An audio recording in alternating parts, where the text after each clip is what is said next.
Olha, só vou falar com vocês. Você já contou a história do homem-sapo, mas não é bem assim não. Tem algumas coisas no meio diferentes daquilo que muita gente conta. Olha, eu vou contar porque os meus avós, meus pais, há 80, 100 anos atrás, sempre contavam que existia o homem-sapo. Só que o homem-sapo era o seguinte, ele ficava aqui na ponte Marachoé até a ponte Nova. E ele gostava de ficar aqui nas ilhas. Ele ficava principalmente na Ilha do Caixão, na Ilha do Inferno. Aí daqui ele subia e ia lá para a Ilha dos Prazeres, Ilha do Calbão, as Buracas, Ilha Rasa, e ele ficava lá. O que se alimentava? O homem-sapo se alimentava de osso. De osso de antigamente morria muito gado afogado. Então ele aproveitava os ossos e comia os ossos.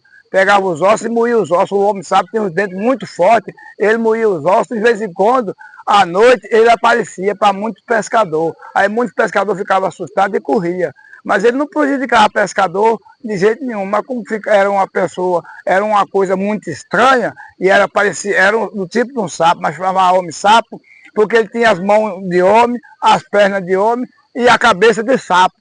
E o corpo todo de sapo, então por isso que chamava homem-sapo, o pessoal tinha medo. Ele dava mais ou menos 1,90 m de altura. Ele pesava na base de 187 quilos.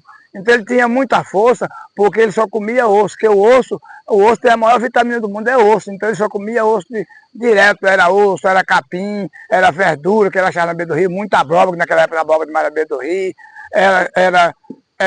era mexerica, era laranja, era mandioca. Então ele comia muito isso, por isso que ele tem esse apelido de homem-sapo. Porque de fato ele era um homem-sapo mesmo, só não falava. Mas tudo que a pessoa falava, ele entendia e ficava de olho na pessoa.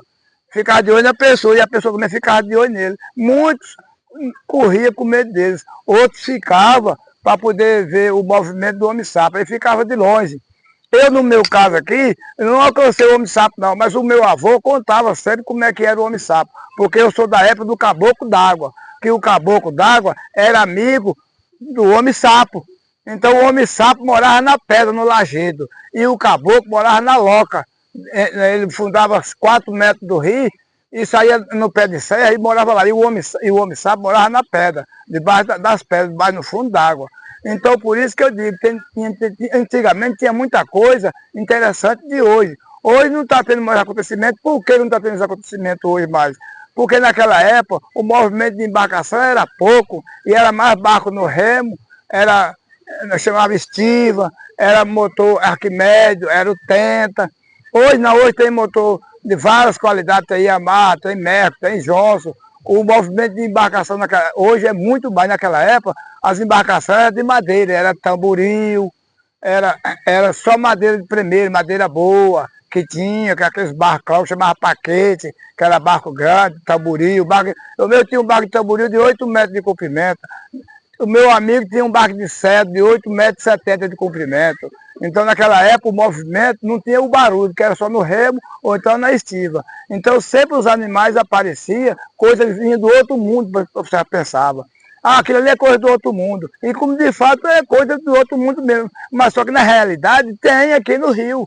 E não acabou não, gente. Se pensando que acabou não, não acabou não, tem. Só que é o seguinte, não tem aquele movimento igual tinha antigamente. É igual a gente, quando a gente é novo, não está todo dia na festa, no carnaval, pulando carnaval, saltando, na farra, bebendo, brincando e tudo. A gente vai ficando velho, a gente vai encostando, a gente vai deixando para os mais novos.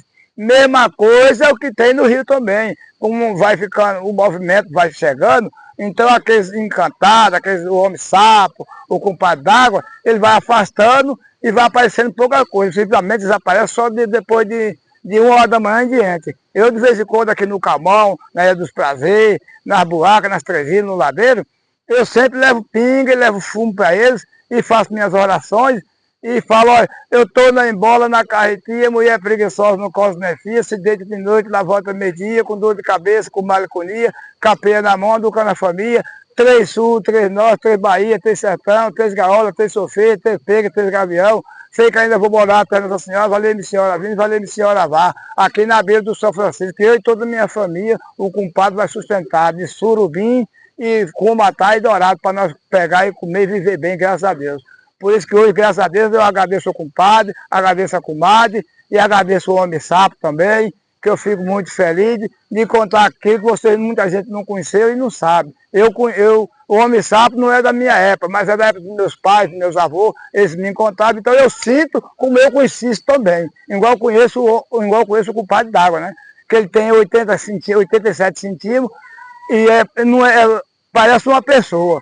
Mas a cabeça dele é uma cuia, não tem um fio de cabelo, mas o corpo dele tem cabelo que dá mais de palmo de comprimento. Então eu converso com ele de vez em quando, dou ele uma pinga, dou ele um fumo. Agora mesmo, mês passado mesmo, eu peguei, fui lá em cima nos prazeres, conversei com o padre d'água, rezei para ele, prometi para ele uma pinga e um fumo, que ele me desse um peixe. Não botei a pinga nem o fumo lá, porque eu não estava lá na hora, mas quando eu vim descer, eu botei lá.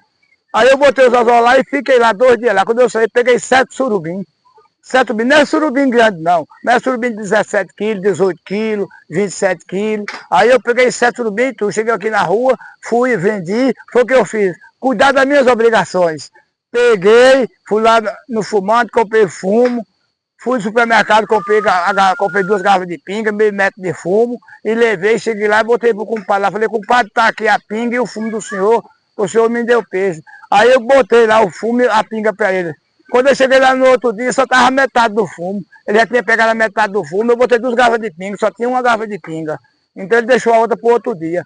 Aí eu cheguei lá, conversei com ele de novo, conversei com ele. Hoje, quando foi no outro dia, tinha mais 4 surubins nos anzol. Aí eu fico agradecido e feliz. Então para mim, eu tenho muita fé no compadre e acredito no compadre. Agora, muita gente acha que isso é mentira, acha que isso é conversa de pescador. Pode mentir, pode ter pescador que mente, mas eu, graças a Deus, nunca menti, nem vou mentir. Não tenho essa precisão. Não tenho essa precisão de mentir, porque o que eu estou contando aqui, tudo isso é verdade. Pirapora, Buritizeiro, região aqui é lugar turismo. É lugar que tem muito peixe, lugar capital moreno do Rio São Francisco.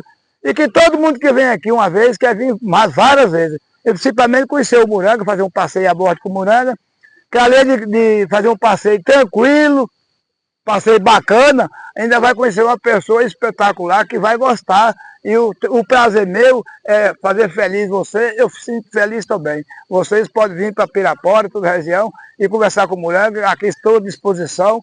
Vocês vão dar com segurança, tem meu número de telefone, meu número de telefone é 999494447. Quem quiser entrar em contato comigo, pode vir, que eu tenho o maior prazer. Porque quem anda comigo uma vez, quer andar 10 vezes. Porque ele está andando com uma pessoa bacana, que tem o conhecimento e tem termo de responsabilidade e tem o maior cuidado da vida. A hora que quiser vir, pode vir. Hoje, eu vou falar para vocês, a pescaria, o passeio, eu faço até 6 horas da tarde. A partir de 6 horas, eu não estou fazendo mais, porque o rio mudou muito, o rio não é o mesmo que era. Então, a partir de até 6 horas da tarde, é um horário que está de dia, é um horário que você está andando com segurança, a visão é que você tem mais visão. A partir do momento que começa a escurecer, você já não tem a visão, mesmo que a gente tenha o conhecimento, mas a gente não pode abusar daquilo que a gente sabe.